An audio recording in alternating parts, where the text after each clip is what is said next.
panig kayo ng daigdig. Naroon, dito na naman tayo sa another episode ng ating vlogs, Badong Aratiles po. Pag-uusapan natin, ito po, no, yung balasahan po sa Senado, nagresulta po yan na yung performer po na senador, laglag sa kanyang komite, no? Ito po yung sentro po ng lahat ng matinong investigasyon. Bagong Senate President at ang inaasahan talaga natin, ito po ang pinunteriya, matanggal si Marcoleta. Kasi wala naman si Chis para same-same lang, walang impact. Pero pasalamat rin tayo, thank you very much kay Chis Escudero dahil sa pagiging parehas mo dito kay BP Sara. Actually, hindi parehas. Medyo napanigan mo si BP Sara. Pero alam mo naman, alam din naman namin kung bakit mo siya pinanigan. Kasi may ambisyon ka pa na beyond dito sa yung Senate presidency. Gusto mo pang either maging senador o mahalal pa sa mas mataas sa darating na 2028. Pero ganyan talaga buhay. Ano ba inaasahan natin? Yung una, natutuwa tayo, no? Panayang puri natin dito sa nangyari na 2025 election kasi nga nakita natin na nagresulta to na bagamat hindi natin nakuha yung majority ay may malakas tayong impact sa Senado. Sabi nga natin, tiwala lang tayo kay Marcoleta at talagang malalantad, no? Pero ganyan talaga buhay, no? Kung si Tatay Digo nga nakakulong ngayon ano pa ba i-expect natin? Ina-expect ba natin na wala silang gagawin habang na-expose ng komite ni Marcoleta ito pong mga pagnanakaw dito po sa ating flood control project. At pag nagtuloy-tuloy po kasi si Marcoleta, may pronouncement po kasi siya na uunahin lang itong flood control. No? Ibig sabihin, isusunod pa niya. Sayang. Sayang po dahil for the first time nakita po natin sa napakatagal na panahon ng Senado napakatagal panahon po ng Senado na wala pong ganitong mga impact ang mga investigasyon. Actually, wala nang halos nanonood dyan pag may mga investigation dahil alam na natin na wala namang katuturan, wala namang pupuntahan, no? Pero for the first time po, kahit hindi kayo sumang-ayon sa akin o sumang-ayon, for the first time po, ay nagkaroon po ng isang matinong investigasyon, no? Yung investigasyon na hindi mo na kinakailangan na patagalin, pumorma, maghanap ng kung ano-anong pakulo para yung katulad ng ginagawa ni BBM. Higop lang ako na isa pang kape, pampalakas ng loob.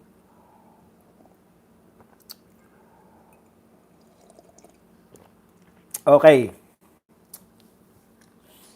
Dito po naipapakita na hindi po sa salita, Mr. President, no? Hindi po sa salita may papakita yung pinagsasabi, no? Iba talaga yung sinasabi sa salita. Alam nyo kung tutuusin, no need na magkaroon pa ng investigative body kung ang purpose talaga ng kasalukuyang pamahalaan ay anti-corruption talaga. Yung totoo, yung totoong sa salita na anti-corruption, hindi na nga kinakailangan ng body, independent body. At ang problema po natin ngayon, dahil papalitan, hindi pa naman po nanunumpa, papalitan, sure na po to, galing na kay Tito Soto. Kulang kayo. Alam nyo, eto lang, ako po, hindi po ako nagpapauna-una, no?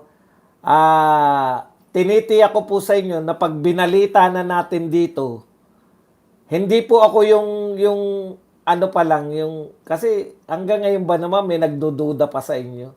Ano po bang binalita ko na hindi po kumpirmado, no? Pasensya na po kayo kung naunahan ko yung paborito nyong vlogger. Hindi po ako wala po ako yung sa una-una eh. Dahil po ba si Badong ang nagbalita at hindi nyo pa nababalitaan sa paborito nyong vlogger? Pagdududahan nyo na. Yan ba alam nyo po, hindi po ako nagpapauna. No? Kung yung vlogger nyo po na paborito ay naunahan ng mga balita, totoo naman po na ang bilis po ng pangyayari ngayon. Wag na po niyong pagdudahan kung binalita ko na po, kinumpirma na yan, hindi ko po yan basta ibabalita.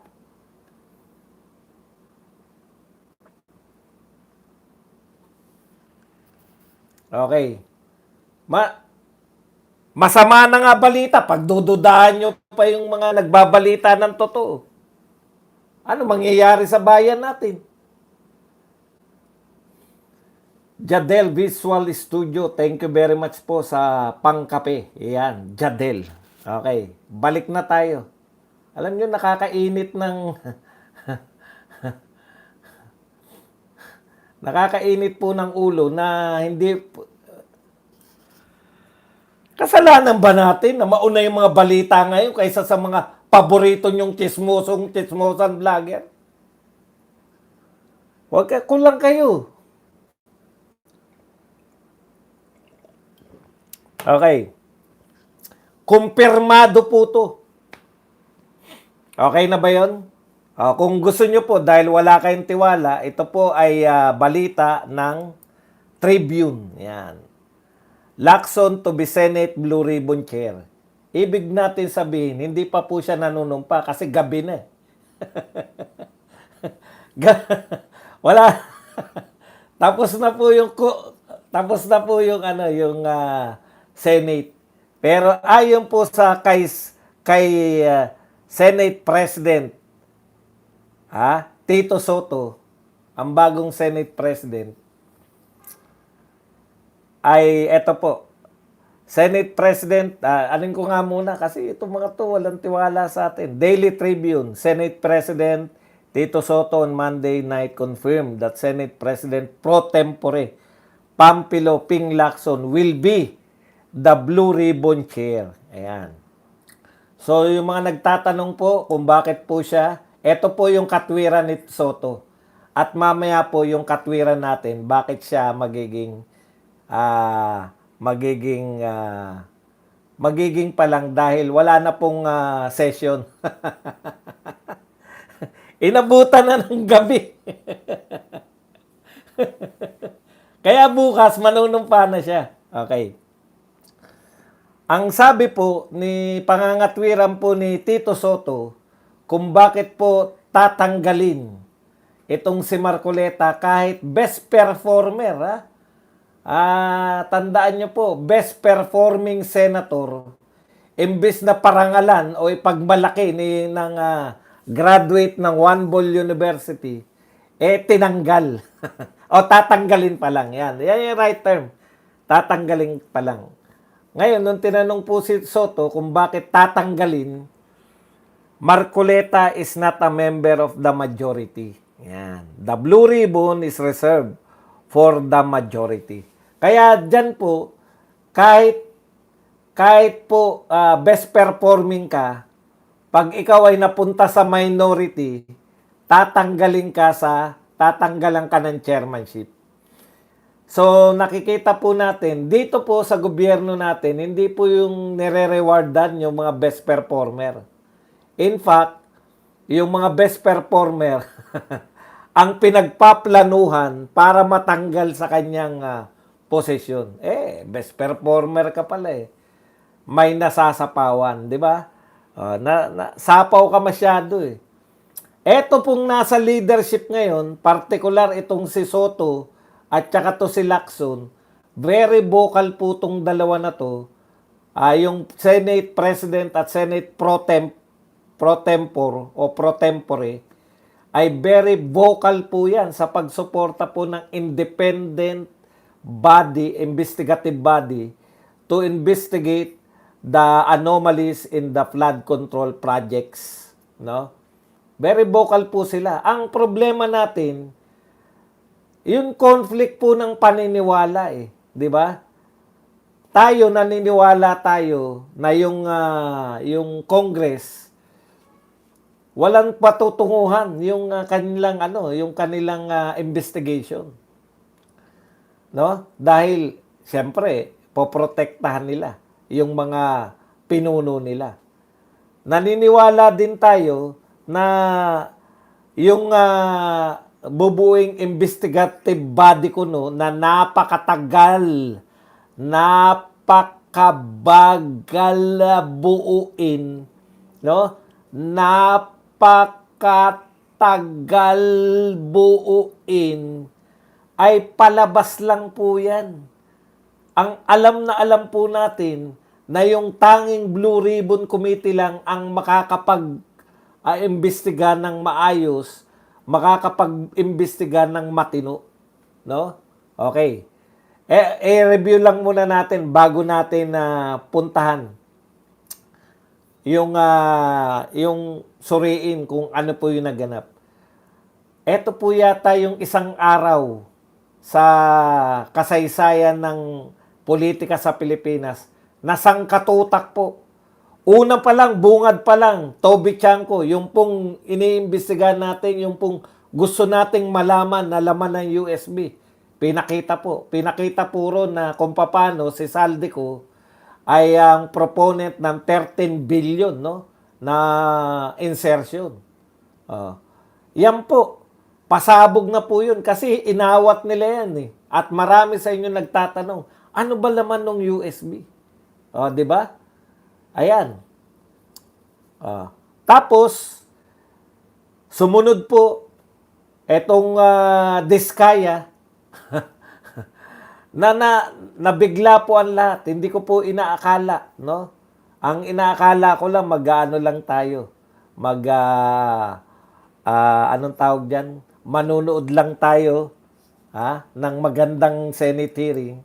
Alam ko may mga bagong pasabog, pero hindi ko po ine-expect na biglang magre-revelasyon itong Diskaya couple at idadawit na po, direkta mula po sa pananalita nila.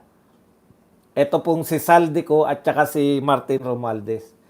Yan po, nakatanim na po. Nakita nyo naman, no? Yung mga Diskaya, paikutin. Alam nyo naman po yung mga senador, no? Halata mo po yung habang busy po. Ito po yung ganito po magtrabaho eh. Kaya yung mga nag-iisip po na mag-parliamentary system tayo, ganyan po ang mangyayari sa palitan ng pinuno. Pag ikaw nagpe-perform para ka sa tao, puta, tigbakin na natin yan. Nakuha niyo po? Kaya ako, hanggat maaari, yung sinasabi niyo, palitan na lang natin yan, o tanggalin natin yung mga ganun, o magpunta tayo ng parliamentary system. Parliamentary system, wala na po tayong say dyan kung sino mamumuno sa Pilipinas. Yan lang ba kaya mo, Arsenio? Arsenio, iyak kayo ngayon, yun lang ang kaya mo. Bakit, Arsenio? Arsenio, bakit kami iiyak? Wala na bang magnanakaw sa gobyerno ngayon? Arsenio, makamagnanakaw ka ba? Bakit kami iiyak? No? Yung naaawat yung mga magnanakaw, dapat umiyak kami? Okay. Alam niyo po, wala na tayong magiging say sa leadership. Sila-sila na lang. Gusto niyo ba yung ganyan? Ano naman ngayon, Arsenio? Fans club ba kami ni Chis Escudero? Duterte kami rito. Mali ka ng pinasok. Hanap ka ng vlogger na maka-Chis Escudero. Di mo ba alam kung ano tawag namin kay Chis? Waiter. Waiter sa Malacanang. O, iyak ka ngayon. Wala kang kamuwang-muwang. Wala kaming pakialam. Nanghihinayang kami dahil matitigil na itong mga ginagawa ni Marcoleta. Ikaw, tuwan-tuwa ka siguro. Sana lang nababalatuhan ka. Baka 7K. Magkano ba yung taga-comment daw? Magkano raw ba yung taga-comment? Baka kulang. Kulang pa sa sasama ng loob mo ngayon yan. Dahil bugok ka, kaya ka ganyan, kaya ka nananatili. O, tapos na nga si Marcoleta, kaya nang hihinayang kami. Pero hindi ka namin iiyakan, tanga. Ang alam mo lang kasi, iyak. Wala kayong ibang verb bang iyak? 8K. 8K pala. Patunay muna na ano? Anong patunay ko? Hindi ka na babayaran? Puta, kawawa ka. Patunayan ko raw na binabayaran siya. Ito ang sasabihin ko sa iyo, kung wala kang bayad sa ginagawa mo, kusang loob ka na pumapasok sa mga Duterte, kahit hindi ka welcome, kusang loob kang pumapasok para insultuhin ka dito, at wala kang bayad, aba magtanong-tanong ka sa mga kasama mo, naliligaw ka na ng landas.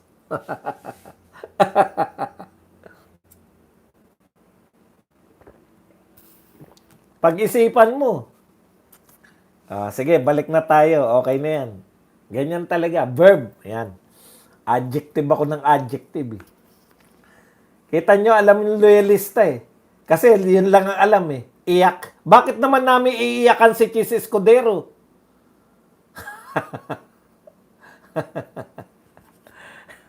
Ayan. Tanggal ka na tuloy. Inom muna tayo ng tubig. Balik po tayo. Alam niyo po, eto na nga, no? Binulaga tayo. Kala ko malaking pasabog na. Alam ginagawa ko kasi mahina nga net. Hindi po mahina net.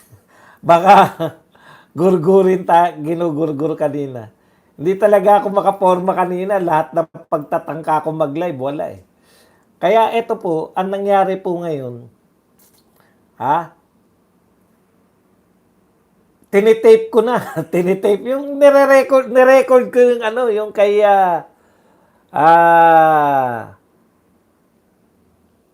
anong pangalan nun? Yung kay Toby Chanko, sabi ko magandang pasabog to. USB. Nag-iisip pa ako ng pamagat eh. USB. Ni Chanko, binulgar sa Senado. Pucha, maganda to. Hindi ko na po nailabas yung tape, yung record ko na yun. Alam nyo kung bakit? Eto na yung mga diskaya po. Nilalantad na. Saldico, Romualdez, at iba pang mga congressman. Yan. Ngayon, kanya-kanya po silang linis. No? Pero, alam nyo po, dapat po matuwa yung Pangulo. Dapat po matuwa yung mga tauhan ng Pangulo dahil meron na pong, anong tawag sa kanila, whistleblower. Yan po yung hinihintay natin eh. Yung kasama, kapani-paniwala po, hindi po yan katulad nila Magalong o nila Ping Lacson na yung mga expose nila galing pa sa ibang tao.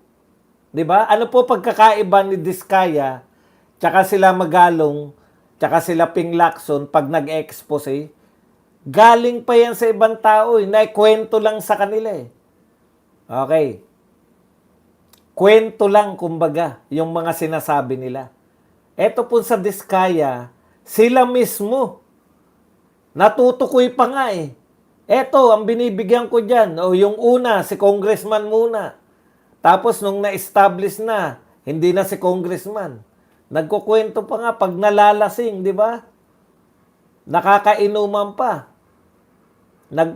Napapainom pa tong mga to. Alam mo naman, totoo po yun eh.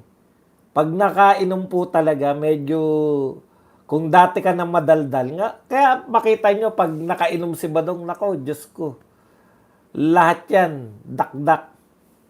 Ngayon, first hand experience, siya mismo yung nagbibigay, kilala niya kung sino yung binibigyan, at tinutukoy niya si Saldico at saka si Romualdez ang sinasabi ng mga kumukuha sa kanya. 'Di ba?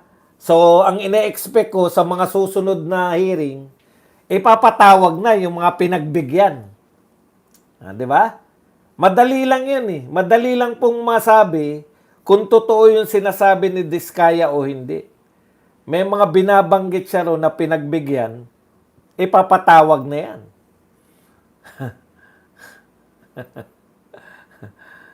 Di ba? Hindi pa ako lasing. Kaya hindi ako naglalasing na pag makainuman ko kung sinong mga tao, lalo na yung first time, hindi po ako inom-inom lang ako.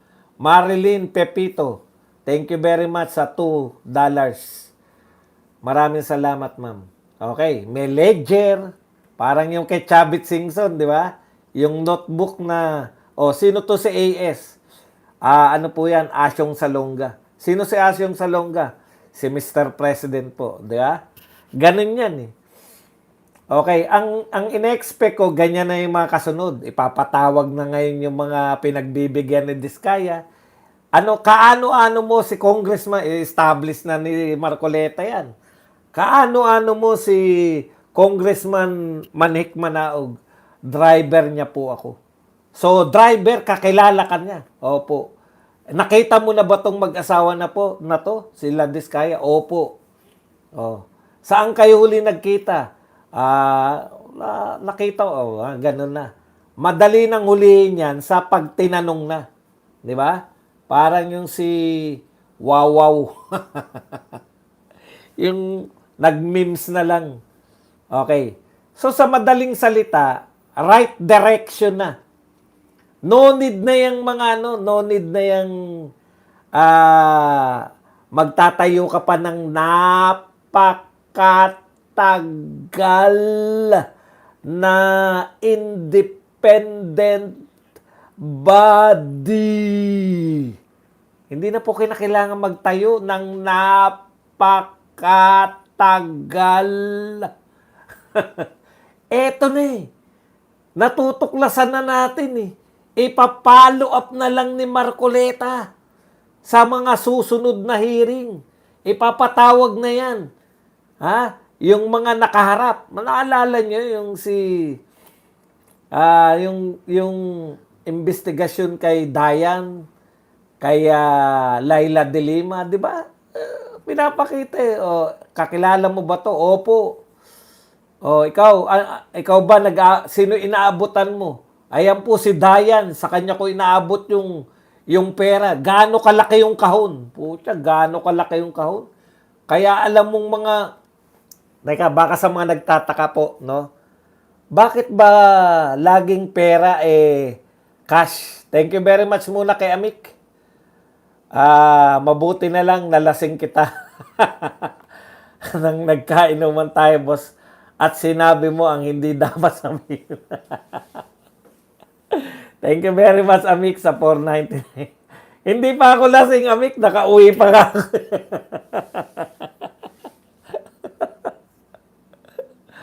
Pag nalasing po ako, eto po ang problema sa akin pag nakalasing. Magigising ako sa bahay ng kung sinong chiching. Joke lang, joke.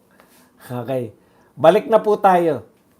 Kaya po kasyan, ganun din po yung sinasabi ni bumibili ng kondo para yung mga kwarto doon, hindi na kasya eh.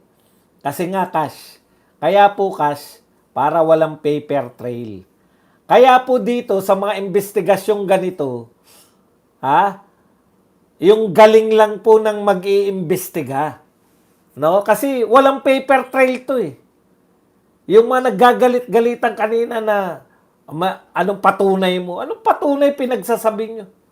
Meron ba kayong picture? Yung may mga picture po, yun po. Kaya yung mga kala-Gordon tsaka rito kay Risa Ontiveros na ang ebidensya po namin ay may picture sila. Pucha, kung gagawa ng krimen yan, hindi makikipag-picturean yan. Tama ba? Kung may krimen kayong gagawin, pare, picture muna tayo. Pare, ito, supot, picturean natin. Hindi po ganun yan. Pag hindi po krimen, no, bibigyan ka ng award. O kaya sobre dahil ikaw ay nanalo, di ba? Yan, nakapicture yung mga cheque pa o award, di ba? Pero pag illegal po, walang picture, walang paper trail, walang pirmahan, parang may gusto pa magtanong kanina na, Ano ebidensya? Yung ebidensya po, yung testimonya nung tao. Kaya ang susunod pong hakbang dyan, eto po, napapanood na natin to eh. Napapanood ko na to sa mga naunang Senate hearing bago pa to maging Senate President si Juan Bol University. No? Pinay, Pilipinas. Pilipinas, ang hirap mong mahalin, PI ka. Hindi naman po mahirap mahalin ng Pilipinas. Ang mahirap pong mahalin yung mga politiko dito. Amik, problema ni Ligwak na si Marcoleta sa Blue Ribbon. Correct. Thank you very much sa patriple.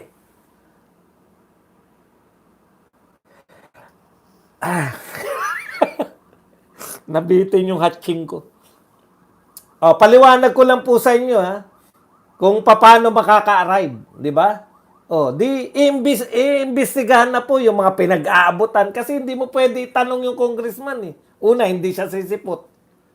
Interparliamentary, di ba?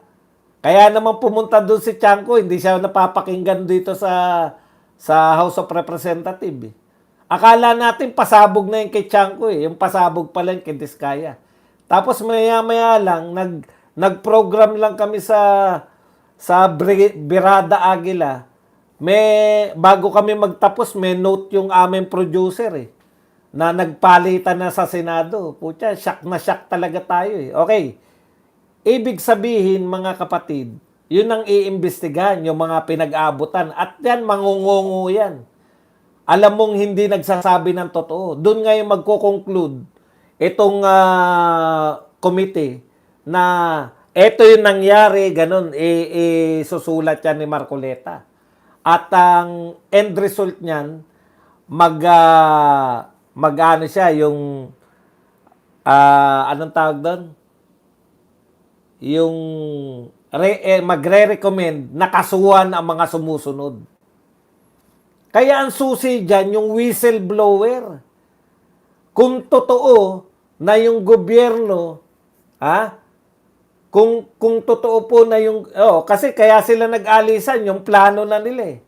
Nakakuha na sila ng 13, ganun po yun. Once na nakakuha na ng 13, kanina po may nagtatanong, bakit walang botohan na naganap? Hindi po kinakailangan ng botohan dahil nakakuha na po sila ng 13. 15 nga po. Ito po yung mga, para lang po makilala nyo, no? Ito po yung mga tinatawag nating magigiting. Asa na ba? Kanina narito na eh. Ito po yung mga magigiting. Salamat kay Regine. Yung 15 po na magigiting na bumoto kay Tito Soto. Ping Lacson, Loren Legarda, Senator Risa Ontiveros, Senator Tito Soto, Mig Subiri.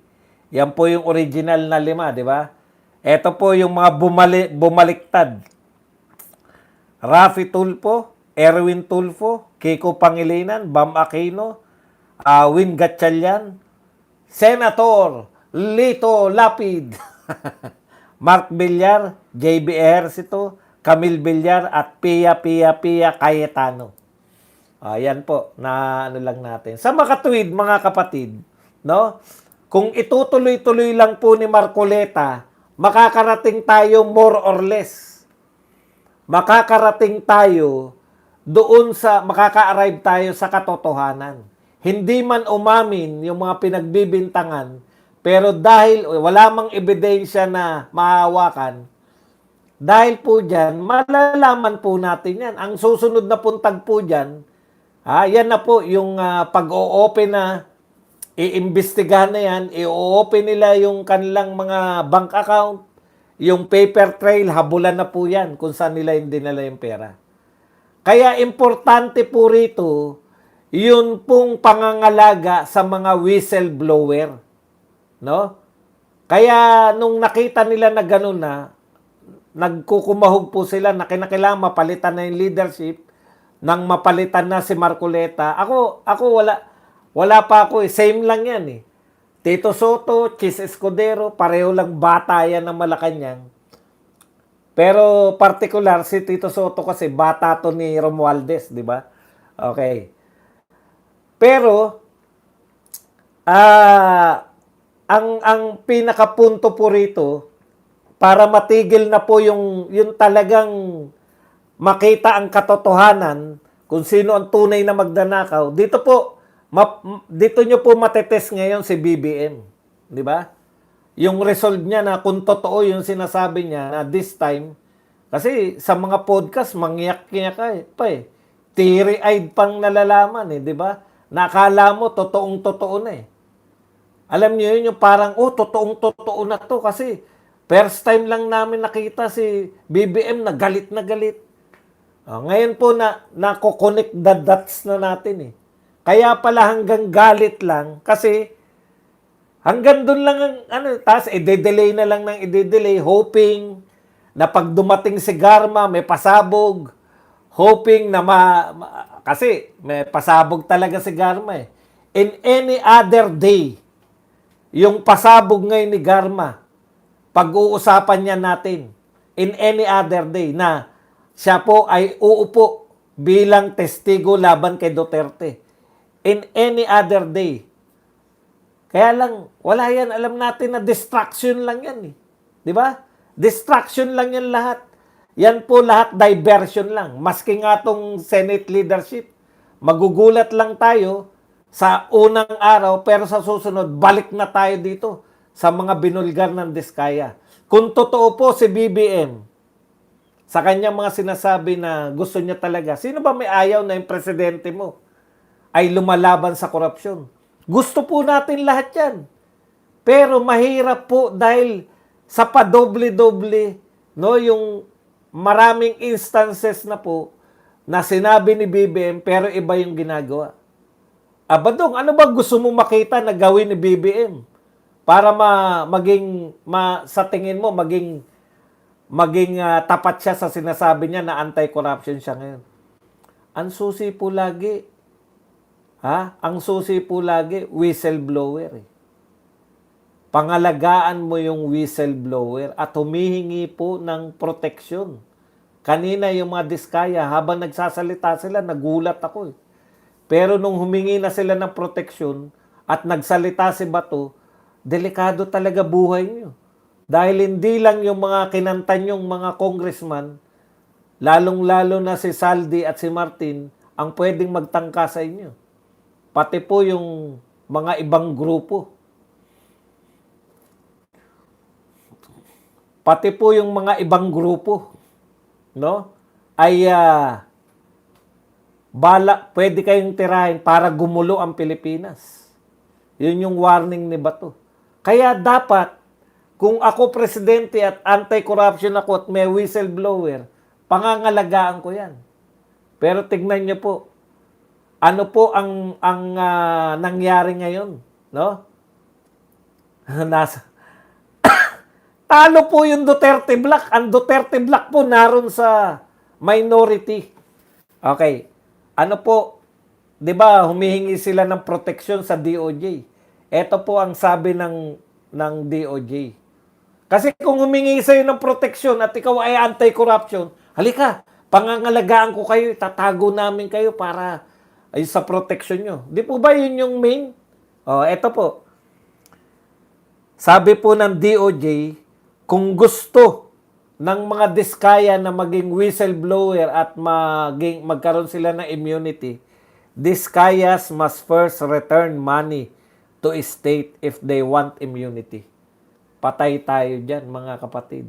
Isolin nyo muna. Sige, tatanggapin namin kayo na state witness. Sabi ng DOJ, ito po ang pinakamabigat. Ito po siguro ang pinakamabigat na sa mga Diskaya.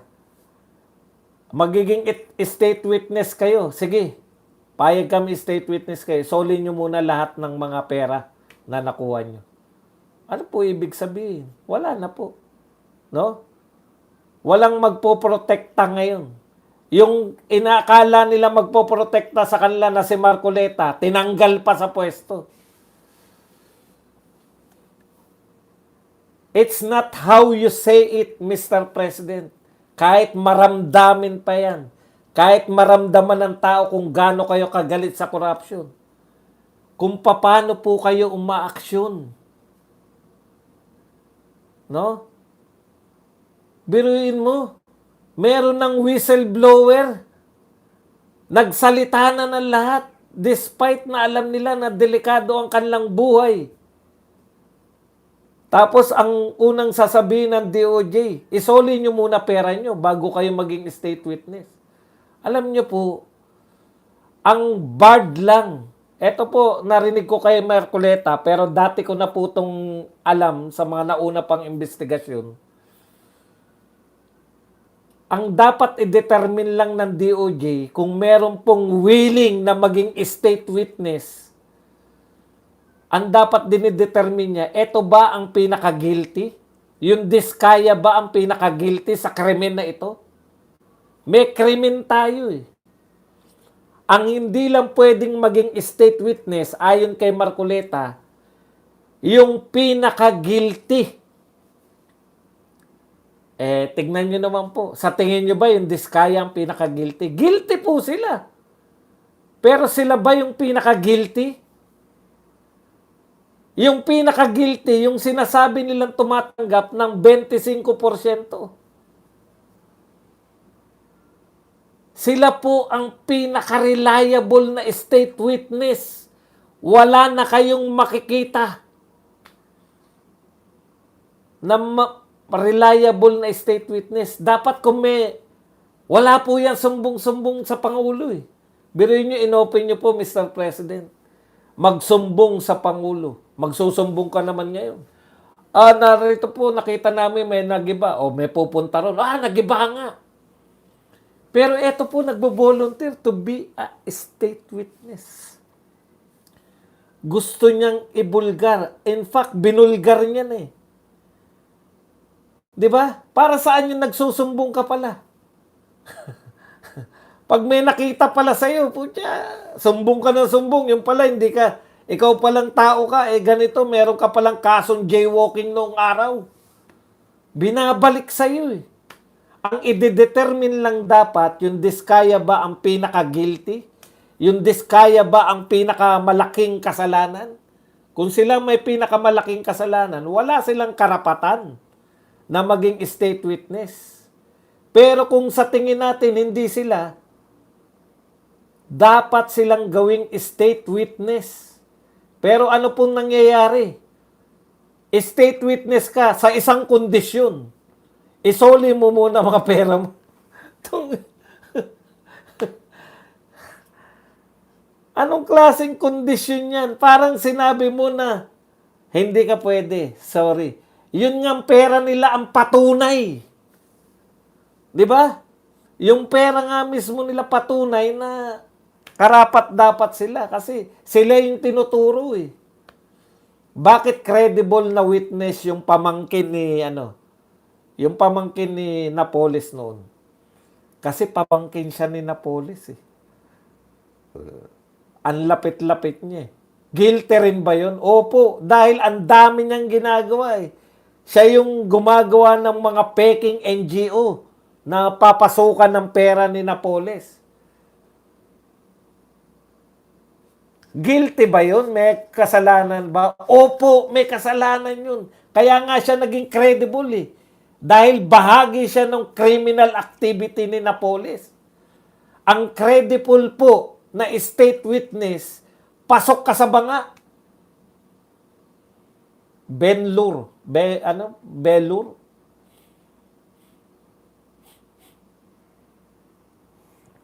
Yung Wawaw din, kumanta din.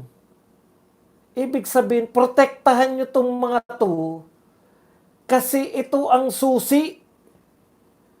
Key witness. Gawin yung state witness. Ano mangyayari? Wala pala kaming proteksyon eh. Babaliktad na lang ako. Kung ako si Napoles, putya, magtuturo na lang ako. Pinilit lang po kami. Maghanap sila ng polgay ngayon. Kaya ako, hindi ako eto pag biglang bumaliktad yung Napoles at nagturo ng ibang polgay, tapos na yung kaso na yan. Magtatayo kayo ng third party? Para saan pa? Yan nga pinakamagandang witness nyo, si Napoles. Alam niya ang pasikot-sikot. Di ba? Ngayon, binigyan nyo pa. Pero yung mo nag-volunteer, gusto ko po mag-state witness. Ituturo ko po ang lahat. I-determine mo lang, ito ba ang mastermind? Kung ikaw ang mastermind, hindi ka pwede. Pero kung ikaw ay hindi ka mastermind, biruin mo, trigger yung mga trigger man. Kinukuha, hindi ko lang sigurado yung kung trigger man, kinukuha na state witness. This kaya?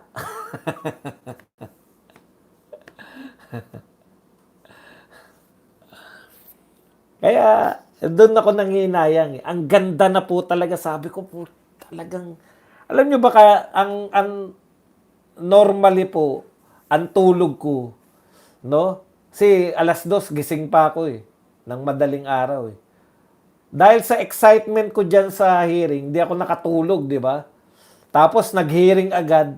Tapos tuloy-tuloy, hanggang hapon, walang tulugan Kaya ngayon lang po ako nakapag-live dahil sayang, nakakapanghinayang. Pero talagang ganun, what do you expect? Are we expecting? Sabi ko nga, 'di ba? Napaka ano naman natin sa Pilipinas. Gusto nating palabasin na si Marcos, si President Marcos. Si Diskaya po, hindi Napoles.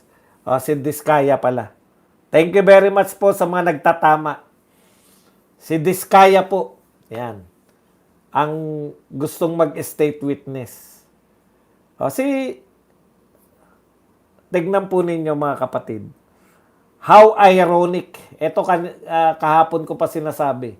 How ironic na iaasa natin kay BBM sa pagtatayo niya ng independent body, kung ano man ang tawag dyan, independent investigative body, yung paglutas dito. Nagbo-volunteer na ang mga kasangkot sa krimen to be the state witness para lang sila maprotektahan. Nagbigay pa tayo ng kondisyon. First time ko po narinig. May kasalanan ba si Napoles? Natural. Si Diskaya? Natural. Kaya nga siya credible as state witness. Dahil sa kasalanan niyang ginawa. Ibig sabihin, naroon siya. Sa gitna ng krimen, naroon yung mga Diskaya.